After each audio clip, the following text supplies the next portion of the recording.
Assalamualaikum warahmatullahi wabarakatuh. Sabahul khair. Kaifa halukum? Semoga kalian semua dalam keadaan sehat walafiat sehingga kita bisa beraktivitas. Pada pagi ini kita akan mempelajari tentang BTQ, baca tulis Quran. Kemarin kita telah mempelajari huruf hijaiyah. Huruf hijaiyah ada 29. Ada huruf yang bertitik, ada 15 huruf yang bertitik, dan ada 14 huruf yang tidak bertitik. Ada juga huruf yang bervokal A berjumlah 21, dan ada juga huruf yang bervokal O yang berjumlah 8. Kali ini kita akan mempelajari cara menulis huruf hijaiyah. Yang pertama adalah huruf alif. Huruf alif semuanya berada di dalam garis. Ada garis atas buku, ada bagian atas dan ada bagian bawah. Jadi semuanya ada di atas garis. Sentuh garis atas dan sentuh garis bawah. Yang kedua adalah huruf ba, ta, sa. Tiga huruf ini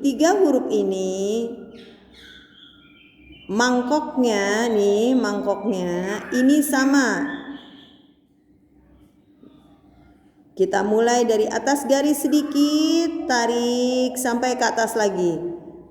Garis yang ini dan garis yang ini sama, panjangnya sama. Tuh, kalau kita tarik garis sama. Nih, antara ini dengan ini itu sama.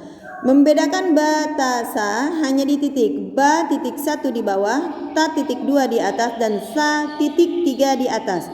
Ingat, mangkoknya ini semua sama, tempatnya sama. Ba, ta, sa.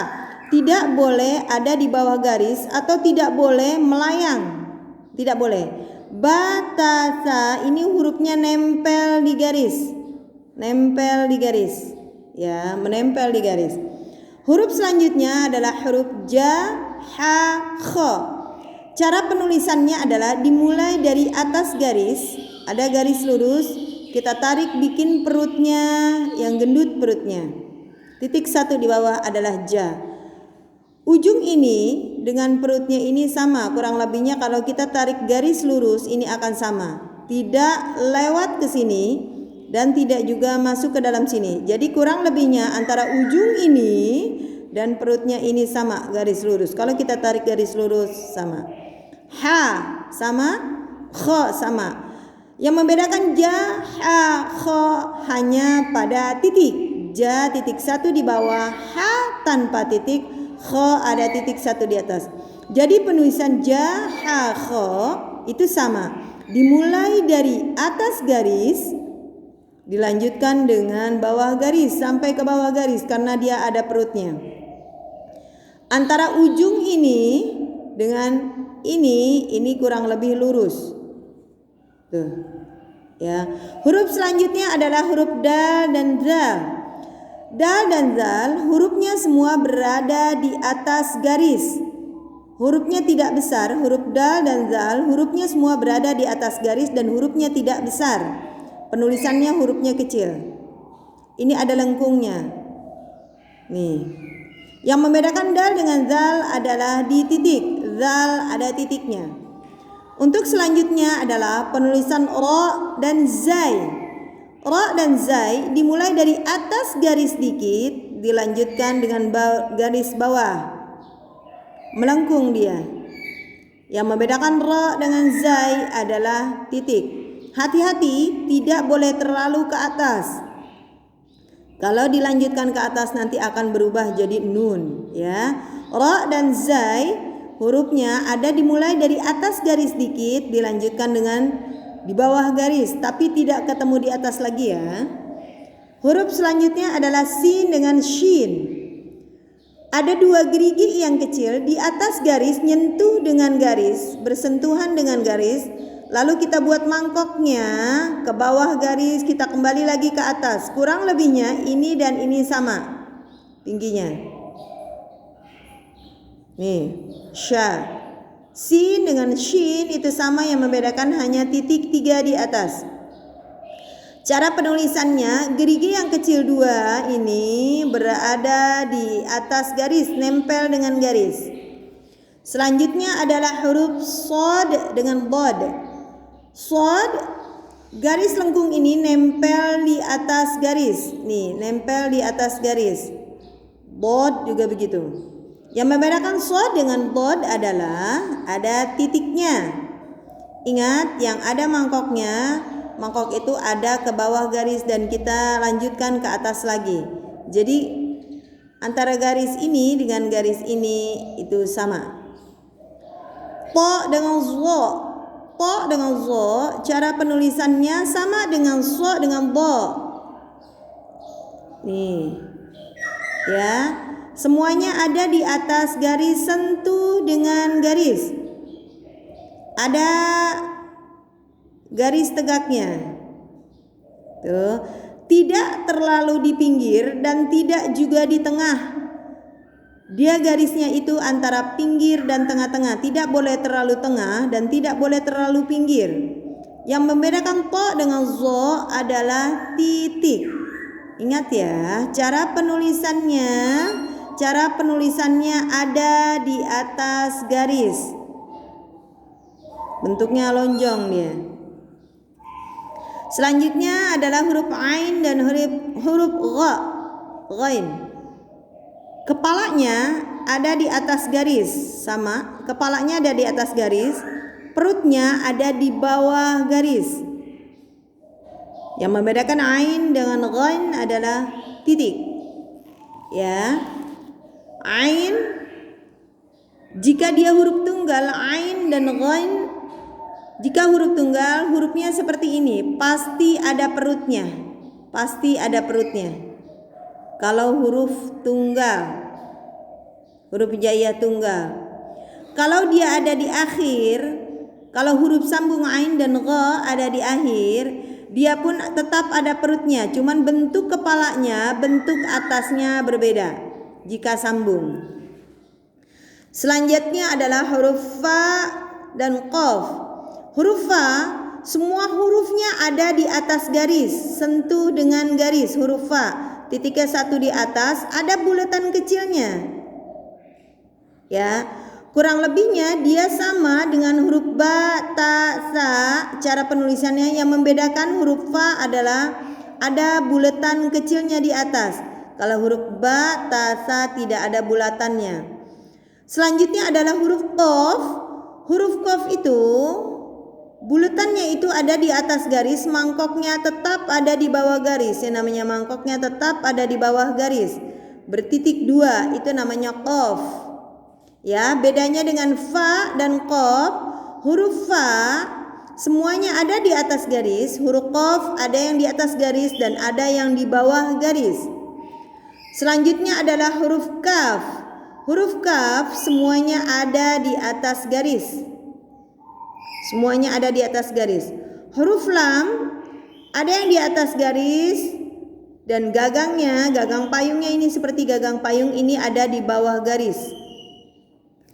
Selanjutnya huruf mim. Bulatannya ada di atas garis, tangkainya ada di bawah garis. Selanjutnya huruf nun. Huruf nun. Huruf nun ini ada yang di atas garis dan ada juga di bawah garis. Ya, ada titiknya satu. Titik ini harus di tengah-tengah antara garis ini dengan garis ini. Selanjutnya adalah huruf waw. Huruf waw, bulatan kecilnya ada di atas, lalu ditarik ke bawah. Tuh. Dan tidak boleh sampai ke atas lagi ya. Nanti kalau ke atas lagi berubah jadi seperti huruf qaf. Huruf waw tanpa titik, bulatannya ada di atas, lalu miring, tarik. Nah, sampai sini aja, tidak boleh melewati garis. Selanjutnya adalah huruf ha. Semuanya ada di atas garis. Huruf hamzah. Huruf hamzah tidak ada perutnya. Kepalanya mirip seperti huruf ain, dia cuma lebih kecil, tapi tidak ada perutnya. Huruf hamzah dimanapun dia berada, di awal, di huruf sambung tengah, atau di huruf sambung di akhir, dia tetap seperti ini, tidak ada perutnya. Ya, kalau huruf ain dan ghain jika sendiri, jika huruf tunggal dia akan berbentuk seperti ini. Jika di awal huruf sambung hanya kepalanya saja yang ada. Jika di tengah-tengah dia akan berubah kepalanya. Jika di akhir huruf, kalau huruf sambung perutnya tetap ada, berarti kepalanya beda. Jadi kalau huruf hamzah dimanapun dia berada, di awal, di tengah atau di akhir tetap berbentuk seperti ini. Selanjutnya ada huruf ya. Lengkungannya ada di atas garis. Kemudian kita kasih mangkok, kembali lagi ke atas titiknya 2. Inilah cara kaidah menulis huruf hijaiyah atau huruf Arab. Ya. Selanjutnya kita akan mempelajari harokat. Kita akan belajar membacanya, membaca huruf hijaiyah. Apabila ini namanya harokat, apabila harokatnya ada di atas maka akan berbunyi huruf A, ada huruf A-nya. Contohnya alif. Jika ada harokat di atas maka akan berbunyi A.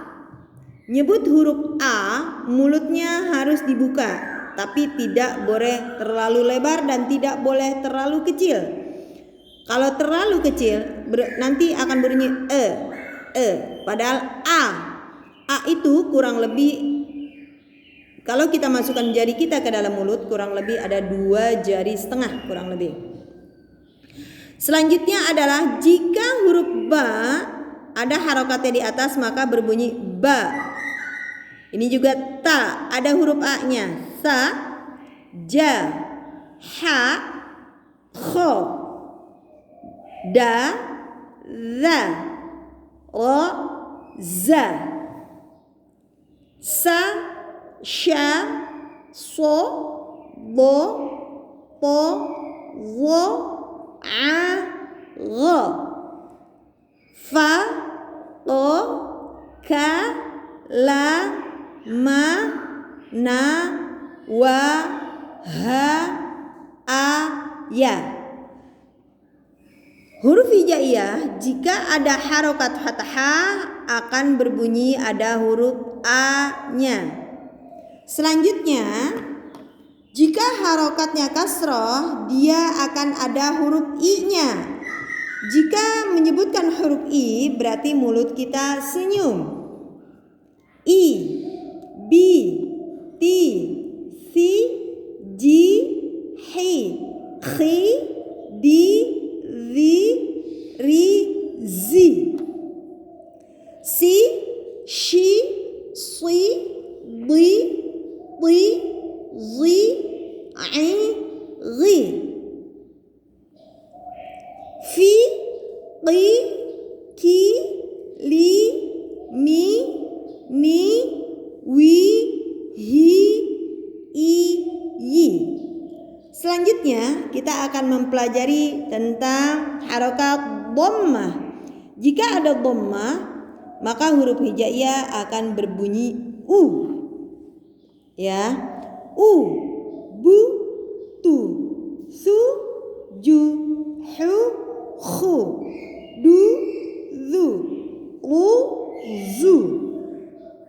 Su, shu, su, bu, pu, wu, ru, fu, u. Ku, lu, mu, nu, wu, hu, u, yu. Jadi kita kembali lagi ke atas. Jika harokatnya fathah atau ada di atas maka akan berbunyi huruf A. Jika harokatnya ada di bawah maka akan berbunyi I, berarti mulutnya senyum. Dan jika ada dhammah, ini yang bulat begini, ini akan berbunyi ada huruf U-nya. Ya. Jadi kita harus membedakan antara A, I, dan U. Pola mulut kita akan berubah antara kita bilang A, antara kita bilang I, dan antara kita bilang U. Contohnya yang akan jelas di huruf-huruf yang mirip, misalnya Huruf sa. Sa kalau harokat kasroh menjadi si, kalau harokat dhammah menjadi su. Yang mirip, yang rada sulit di huruf-huruf yang seperti ini. Nih, ini so. So kalau ke bawah berbunyi si, bukan si tapi si. Yang ini si, yang ini si. Beda ya. Harokat kasroh kalau ini si, kalau ini si. Begitu juga dengan huruf yang ini da, yang ini bo. Tapi jika harokat kasroh beda nih. Yang ini di, yang ini di. Bukannya di tapi di. Yang di itu yang ini. Ini di, ini di. Ya. Huruf ta juga. Ini ta, ini po. Tapi jika harokat kasroh ini ti, ini ti. Beda ya. Ini ti ringan bilangnya, ini ti. Beda ya antara ti dengan ti. Begitu juga huruf za. Yang ini za, yang ini zo. Zo. Jika kasroh, yang ini dibacanya zi, yang ini dibacanya zi. Beda ya. Ini zi, ini zi. Beda. Cara penyebutannya jika kasroh jauh beda. Ya. Ini juga kalau ta, ti, tu ringan. Kalau po, pi, pu. Bukannya tu. Kalau ini tu, kalau ini pu. Jadi ada perbedaannya. Ada perbedaannya. Setiap huruf mempunyai perbedaan. Kalau salah makhrijul huruf, salah menyebutkan hurufnya akan merubah artinya. Kalau kita menyebutkan maksud kita ta, kalau kasroh ti, kalau po, kalau kasroh ti, tapi kita menyebutkannya ti, berarti nanti akan berubah artinya. Ya. Nanti kalian coba huruf hijaiyah yang berharokat fathah, huruf hijaiyah yang berharokat kasroh, dan huruf hijaiyah yang berharokat dhammah. Kemudian nanti kalian tuliskan ini huruf-huruf yang mirip. Sa dengan sin, shin, sod. Jika dia sudah ada harokatnya fathah, kasrah, dan dhammah, maka bunyinya akan jauh beda terasa. Begitu juga huruf ta dan to yang mirip. Za dengan za dengan zo. Ini 3 huruf. Kaf dengan qaf. Ha dengan ha. Alif atau hamzah dengan a. Huruf-huruf yang ini coba kalian tulis dulu harokat fathah, kasrah, dan dhammah. Setiap huruf kalian tulis fathah, kasrah, dan dhammah semuanya. Nanti coba kalian lafalkan, kalian latihan. Semuanya ta dengan to, za dengan za, zo dia bertiga sama-sama z, kaf dengan qaf, ha dengan ha, hamzah dengan ain. Kalian tulis dulu harokat fathah, kasrah, dan dhammah hurufnya. Nanti kalian lafalkan berulang-ulang. Kalian latihan makhrijul huruf. Jangan lupa ya tugasnya. Kalian tulis masing-masing huruf yang sama ini. Nih, kalau huruf sa, sin dengan shin, sod, ini kan kalau di huruf Indonesia, di huruf Latin dia akan berbunyi huruf S. Tapi kalau di Arab, di huruf Arab, S kita mempunyai 4 huruf S dan ada bedanya. Di huruf Arab kita mempunyai T ada 2, ada ta, ada to. Di huruf Arab kita mempunyai Z ada 3, ada za, ada za, ada zo. Di huruf Arab ada kaf, yang ini Q, ada ki, ha dengan ha. Nih, di Indonesia huruf H hanya 1 di huruf Latin. Ini juga A dengan A. Kalau ini ada apostrofnya kalau ain. Demikianlah pelajaran kita hari ini. Jangan lupa kalian tulis latihannya dan kalian lafalkan berulang-ulang agar makharijul huruf kalian lebih baik lagi, lebih sempurna lagi. Lebih kurangnya mohon maaf. Assalamualaikum warahmatullahi wabarakatuh.